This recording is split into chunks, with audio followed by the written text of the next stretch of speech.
existencialismo. Aun cuando más adelante Sartre se apartó del existencialismo, se hizo famoso como existencialista y es muy probable que siempre se lo recuerde como tal. ¿Qué es el existencialismo? Muchos piensan que no puede definírselo, que es más un estado de ánimo compartido que una filosofía identificable. Y por cierto, que el conjunto de los llamados existencialistas es tremendamente variado. Por ejemplo, no parece haber entre ellos ningún denominador común en religión o política. Sartre llamó protoexistencialistas a dos pensadores del siglo XIX, el danés Søren Kierkegaard y el alemán Friedrich Nietzsche. No obstante, el primero era un cristiano confeso y el segundo un ateo rabioso.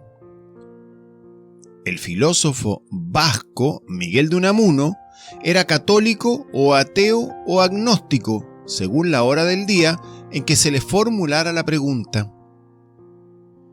El compatriota de Sartre, Gabriel Marcel, se autodenominaba existencialista, hasta que el Papa declaró que no podía haber católicos existencialistas. Por otra parte, Franz Kafka y Martin Buber eran judíos, y Fyodor Dostoyevsky pertenecía a la Iglesia Ortodoxa rusa. Pero entre los que se llaman existencialistas hay casi tantas diferencias políticas como religiosas. Kierkegaard era conservador, Nietzsche era antipolítico, Albert Camus y Karl Jaspers eran liberales, Martin Heidegger fue miembro del partido nazi y Miguel de Unamuno era derechista o izquierdista según el día en que se le formulara la pregunta. Con una variedad tan sorprendente en estos y otros temas, podría encontrarse un denominador común, lo bastante claro, como para dar una definición única. El propio Sartre, que después de todo fue quien acuñó el término existencialismo, dio una definición en su ensayo de 1946. El existencialismo es un humanismo. Según Sartre, un existencialista es quien cree en el siguiente enunciado, aplicado a los seres humanos, y actúa en consecuencia. La existencia precede a la esencia. Para averiguar su significado, podemos considerar lo opuesto, es decir, que la esencia precede a la existencia.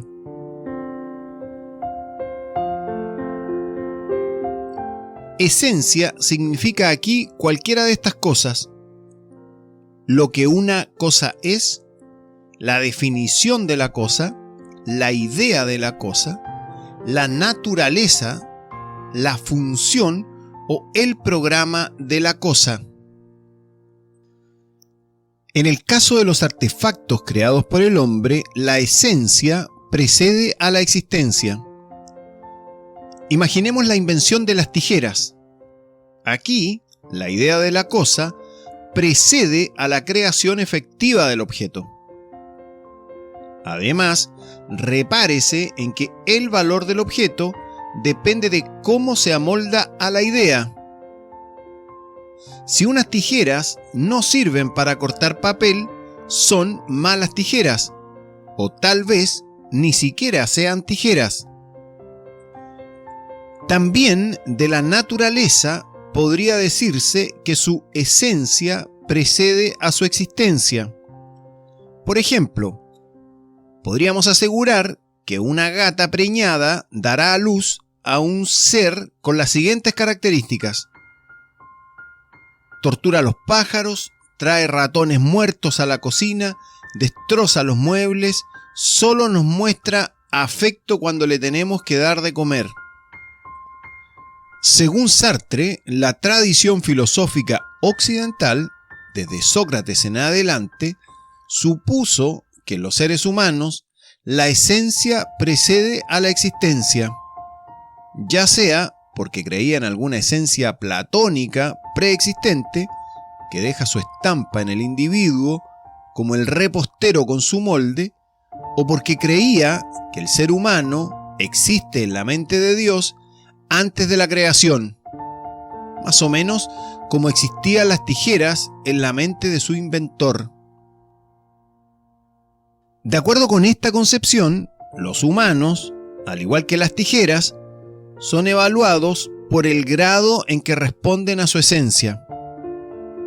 Un ser humano que no satisface los criterios preestablecidos es malo, o tal vez no sea humano en absoluto. Para Sartre, en cambio, todo esto terminó en el siglo XIX, cuando Nietzsche trajo la mala nueva, aunque para él era una buena nueva. En sentido figurado, podríamos decir que si no hay Dios, no hay tampoco ninguna idea en la mente de Dios a la que deba responder el ser humano.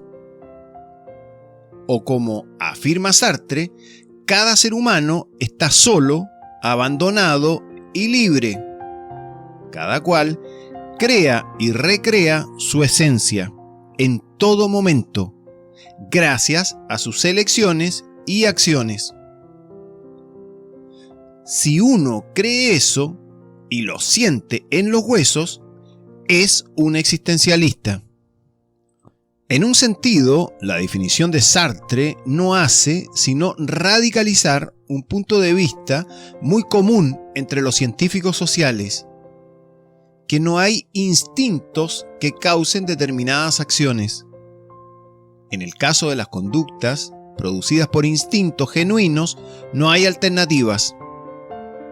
Las arañas deben tejer su tela y las calandrias deben gorjear. Es verdad que ciertas funciones y reflejos corporales humanos se ajustan a este modelo de la necesidad más que de la libertad, pero nunca generan auténticas acciones humanas.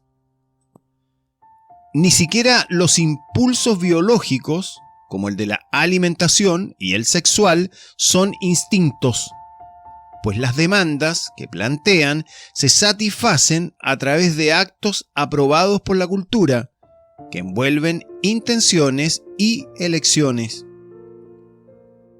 Frente a un acto humano siempre hay alternativas. Como veremos, para Sartre, esto es cierto aún cuando sentimos que no las hay. Una última cosa acerca de la fórmula sartreana: la existencia precede a la esencia.